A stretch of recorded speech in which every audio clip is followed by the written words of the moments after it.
नमस्कार दोस्तों, office master class में आपका एक बार फिर स्वागत है। दोस्तों, आज हम बात करने वाले हैं सीरीज के नेक्स्ट टॉपिक, जिसका नाम अलाइनमेंट है। अलाइनमेंट एक्सेल में फॉर्मेटिंग के लिए बहुत ही उपयोगी होता है। अलाइनमेंट उसी तरह से काम आता है जैसे आपको खाने में चावल दाल रोटी सब्जी अलग अलग ना रख के एक ही साथ मिक्स करके दे दिया जाए। फॉर्मेटिंग के बाद एक्सेल में डेटा सुंदर दिखता है और प्रेजेंट करने के लायक हो जाता है। फॉर्मेटिंग का most of the part alignment से कवर हो जाता है। तो आइए अलाइनमेंट देखते हैं कि क्या क्या होता है।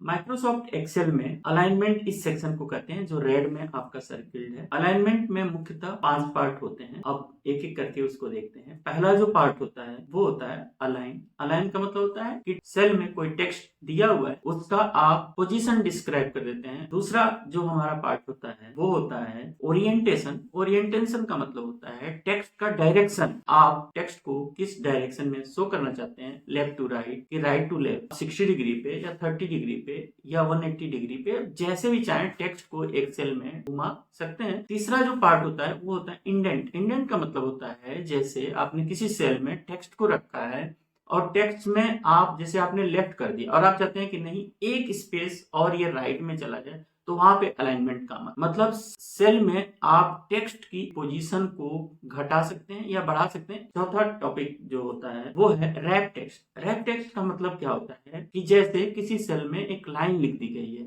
अब वो टेक्स्ट कॉलम की चौड़ाई कम होने के कारण मल्टीपल सेल्स को कवर कर, तो आप उस टेक्स्ट को यानी पूरे टेक्स्ट को एक ही सेल में दिखाना चाहते हैं, फिट करना चाहते हैं, तो उसके लिए रैप टेक्स्ट यूज होता है। नेक्स्ट और लास्ट टॉपिक होता है मर्ज एंड अनमर्ज। मर्ज क्या होता है, जैसे कई बार हम रिपोर्ट तैयार करते हैं, उसमें क्या होता है कि हमें एक से ज्यादा सेल को मर्ज करना पड़ता है और उसको जब हम मर्ज कर देते हैं वो एक सिंगल सेल बन जाता है। जैसे कॉलम ए और कॉलम बी में कुछ सेल है, उसको मर्ज करना चाहते हैं। उसी तरह से मोस्टली रिपोर्टिंग में स्टेटमेंट बनाते समय मर्ज बहुत ही उपयोगी होता है। हम इसको डिटेल में देखने वाले हैं, तो चलिए वीडियो को शुरू करते हैं।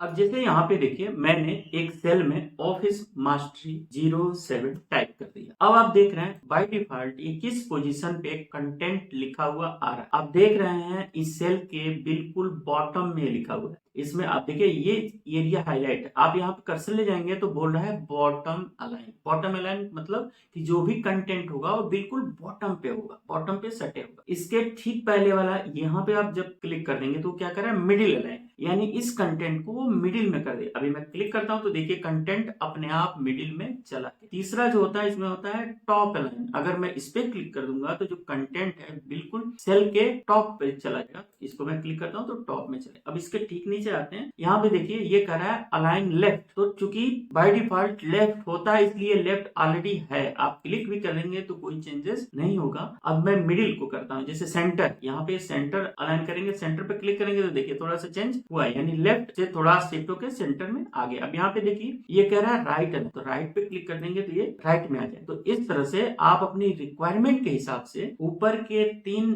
ऑप्शन में से एक ऑप्शन और नीचे के 3 ऑप्शन में से एक ऑप्शन, 2 ऑप्शन आप एक साथ अप्लाई कर सकते हैं। जैसे आप देखिए मैं इसको कर देता हूँ सेंटर और इसको भी मैं कर देता हूँ सेंटर। तो अब ये देखिए कंटेंट अच्छा और सुंदर दिख रहा है। मोस्ट ऑफ द टाइम हम लोग यही दोनों कॉम्बिनेशन यूज कर रहे होंगे।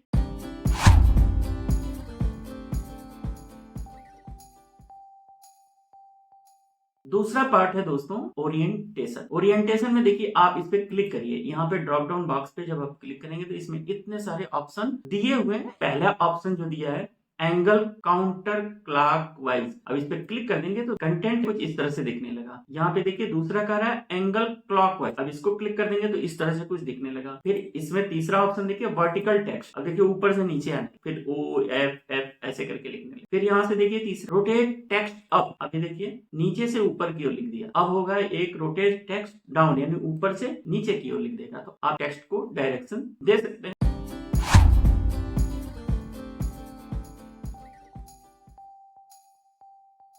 अब जो तीसरा हमारा ऑप्शन आता है वो होता है डिक्रीज इंटेंट या इंक्रीज इंटेंट। ये जो टेक्स्ट है हमारा बिल्कुल सेंटर में है, हम चाहते हैं कि सेंटर में है लेकिन थोड़ा सा हम लेफ्ट की ओर इसको ले जाना चाहते हैं या थोड़ा सा राइट की ओर ले जाना चाहते हैं। तो देखिए कैसे जाएगा। लेफ्ट की ओर ले जाना तो आप इस पे क्लिक करेंगे, डिक्रीज इंडेंट। डिक्रीज इंडेंट यानी लेफ्ट से जो सेंटर वाले टेक्स्ट की पोजीशन है उसको वो कम करेगा, यानी जो ओ अल्फाबेट है और जो उसका लेफ्ट पॉइंट इसके बीच की दूरी को क्या करेगा, कम करेगा। तो देखिए ये सेंटर में, अब इस पे हम क्लिक करेंगे तो देखिए डिक्रीज कर रहा है। अभी मैं इंक्रीज करना चाहता हूँ तो मैं इस पे क्लिक कर दूंगा, ये इंक्रीज कर रहा है, इधर की ओर आ रहा है, और इधर इस पे क्लिक करूंगा तो ये डिक्रीज हो रहा है।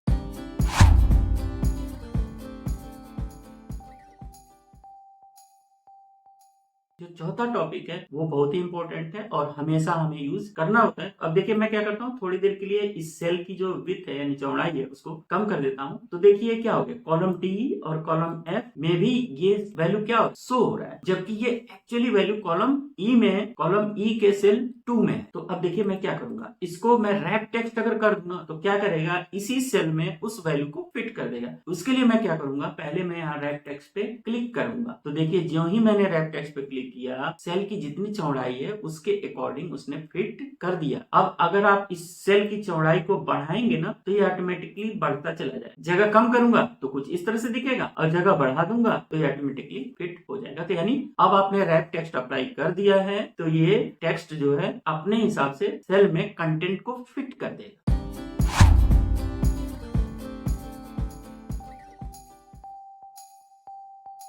जो पांचवा और लास्ट ऑप्शन है वो है मर्ज एंड अनमर्ज। तो इसमें देखिए यहाँ पे ड्रॉप डाउन बॉक्स पे क्लिक करेंगे तो इसमें 4 ऑप्शन होते हैं। पहला ऑप्शन मर्ज एंड सेंटर और तीसरा ऑप्शन मर्ज, ये दोनों लगभग सेम है। तो मैं जैसे पहला ऑप्शन सेलेक्ट करता हूँ मर्ज एंड सेंटर, तो मैं जो ही क्लिक करूंगा तो ये मर्ज भी किया और साथ में सेंटर में रख दिया। अब मैं इसको अंडू करता हूँ। अब मैं एक बार फिर से मर्ज ऑप्शन पे जाता हूँ, यानी तीसरे ऑप्शन पे। मैंने कहा कि पहला और तीसरा ऑप्शन लगभग सेम है, तो हम क्लिक करके देखते हैं कि होता क्या। अब मैं मर्ज पे क्लिक कर रहा हूँ तो देखिए रिजल्ट सेम है, दोनों में सेम है। क्यों आया सेम, क्योंकि हमने ऑलरेडी यहाँ पे मिडिल और सेंटर हमने ऑलरेडी सेलेक्ट किया था। अगर मैं इसको लेफ्ट कर दूं, मैं इसको अंडू करता हूँ और यहाँ पे मैं इसको लेफ्ट सेलेक्ट कर लेता हूँ। ध्यान से देखिएगा मैंने अलाइनमेंट इसका लेफ्ट कर दिया। अब मैं अगेन जब मैं इसको मर्ज करने जाऊंगा तो आप देखिएगा ये सेंटर में कंटेंट नहीं रहेगा, कहाँ रहेगा, लेफ्ट में रहेगा। क्यों, क्योंकि हमने यहाँ पे लेफ्ट कर दिया है। और अगर हम पहला ऑप्शन सेलेक्ट करते हैं मर्ज एंड सेंटर, तो ये क्या करता, सेंटर में कर देता और साथ में सेल्स को मर्ज कर देता। तो ये दोनों सेम है।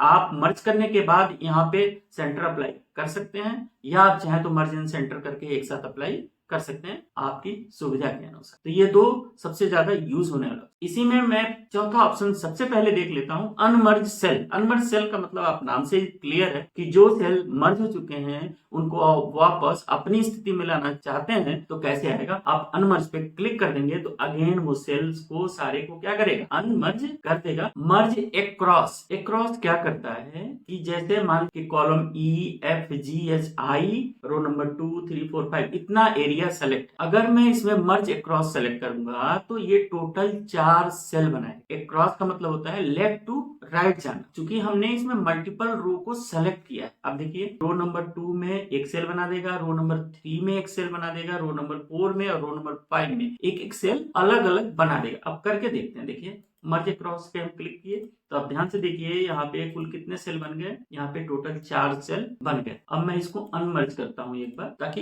पुनः उसी पोजीशन में आ जाए और इसको हम बाउंड्री देते हैं ताकि दिखाई देने लगे आपको। अब देखिए मर्ज एक्रॉस और मर्ज में क्या डिफरेंस है समझना जरूरी है। मर्ज एक्रॉस हमने किया तो आपने देखा कि इसमें 4 सेल बन गए। अगर मैं मर्ज पे सिर्फ क्लिक करूंगा तो क्या होगा, सिंगल सेल बनेगा। कितना बनेगा, सिंगल सेल। और मर्ज एक्रॉस पे क्लिक करूंगा तो कितने बनेंगे, 4। क्यों, क्योंकि मर्ज एक्रॉस सिंगल रो में काम करता है और मर्ज क्या करता है, जितना भी चाहे पूरे सीट को एक सेल बना, पूरे सीट को कंट्रोल ए करके आप मर्ज कर देंगे तो सिंगल सेल बन जाएगा। लेकिन मर्ज एक्रॉस आप कर देंगे ना तो जितने रो होते हैं एक सेल सीट में उतने सेल बन जाएंगे। तो देखिए यहाँ पे हम करके देते हैं। अभी मैं मर्ज करूंगा तो ये देखिए सिंगल सेल बन गया। अब मैं इसको अनमर्ज करता हूँ और फिर दोबारा अगेन मैं मर्ज एक्रॉस करता हूँ तो देखिए मैं बॉर्डर देता हूँ तो आपको ज्यादा समझ में आने लगेगा क्योंकि वो फिर सेपरेट करके दिखाएगा। 4 सेल इसमें बन गए। तो दोस्तों ये होता है अलाइनमेंट का यूज और इस तरह से हम टेबल को फॉर्मेटिंग में इन सारे ऑप्शंस का यूज करते हैं। उम्मीद है कि आपको ये वीडियो जरूर पसंद आया होगा। अगर वीडियो पसंद आया तो वीडियो को लाइक करिए और चैनल को सब्सक्राइब